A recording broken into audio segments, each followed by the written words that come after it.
Good morning, everybody. It's Mrs. Wallace. How are you? Happy Saturday to you. I hope all is well. I just wanted to do this short video in case citations are new to you or you just have a question about them. This is really specific for this assignment, the in-class writing, the Enlightenment DBQ. So you are likely to use a few different sources in your Enlightenment essay. Some of the sources might come from the DBQ packet, so you might be pulling evidence directly from the DBQ packet, say from Locke's Second Treatise or Immanuel Kant's essay, What is the Enlightenment? So as you use the DBQ excerpts, you want to cite in the text to tell your reader where you're getting some of that information. You can quote directly if you use the words from the DBQ excerpt. You also can paraphrase and put it in your own words.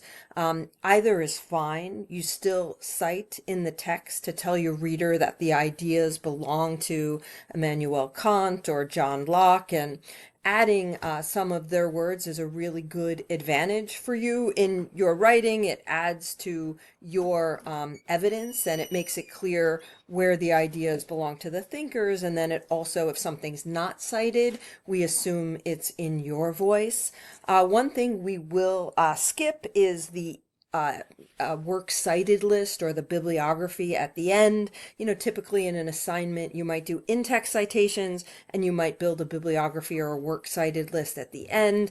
We're going to forgo that because we're all using the same few sources, and it's really okay to focus on the writing part of this, and we can work on building bibliographies later in the course.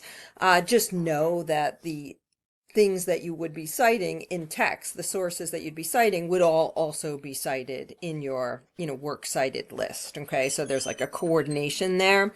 Just to give you a few examples. So, whenever we're citing in history, we're using the MLA citations. There are other disciplines that draw on other types of citing. So you might hear of APA, or, sometimes there's footnotes that are used or whatever. But in history, we tend to use MLA.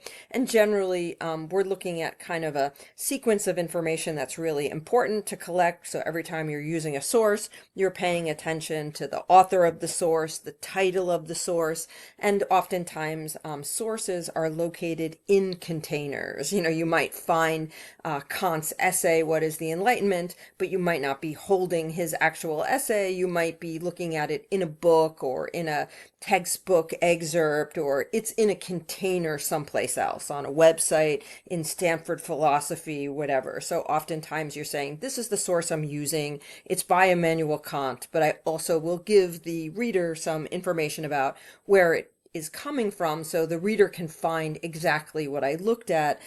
This is especially important if you're looking at an excerpt. You want to tell your reader, I didn't read the entirety of Immanuel Kant's essay. I used this excerpt that was published in this textbook. Okay, and of course there's other information about finding that source for your reader. Okay, for the in-text citations, and these are just two examples to give you almost like a template of how you might do this.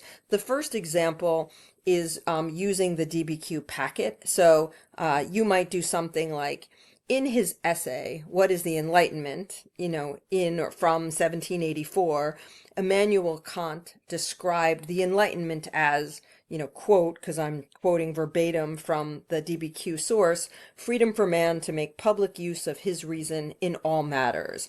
So what I've told the reader in this statement is that I pulled information from Immanuel Kant.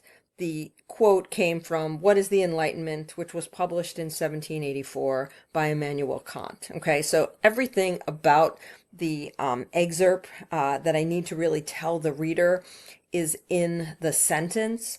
I added at the end, quoted in Perry, because when I looked at the DBQ excerpt, it told me that this particular excerpt was published in Marvin Perry's sources of the Western tradition. For the purpose of the in-text citation, I only need to put Perry, the editor, if a reader wanted this information, then they'd go to the works cited list, then they'd find the textbook, the page number, all the other information that coordinates with Perry. Okay, but I use the quoted in Perry to suggest that, that's where I got the Kant information. Okay, so that's reasonable. The second example is if I pulled something directly from the McKay textbook, say that I was interested in adding some information to my introduction about the Enlightenment. I just wanted to give the reader a little bit of a painting about, the significance of the Enlightenment and the people who are the philosophes and what their role was.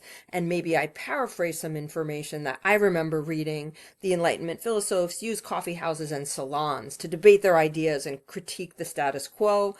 In this case, it's not in quotes, but I did cite McKay, who is the author of World Societies, and it's in that textbook that I pulled this information. And I also put the page number, which I made up in this case. So if you use this information, don't cite that page number, but you can go to the actual page number and include that also. If I had that for the Perry source, I would also include the page number. I don't have that, so I'm not including it. Okay. I hope that helps. This gives you just some insight on how you might do citing in your essay. Don't worry so much about getting this process, perfect. It's okay to give this a whirl, but it's more important to attempt to do the citation than not to do the citation. So just to give you a sample. Okay. Be well. I'll see you on Monday.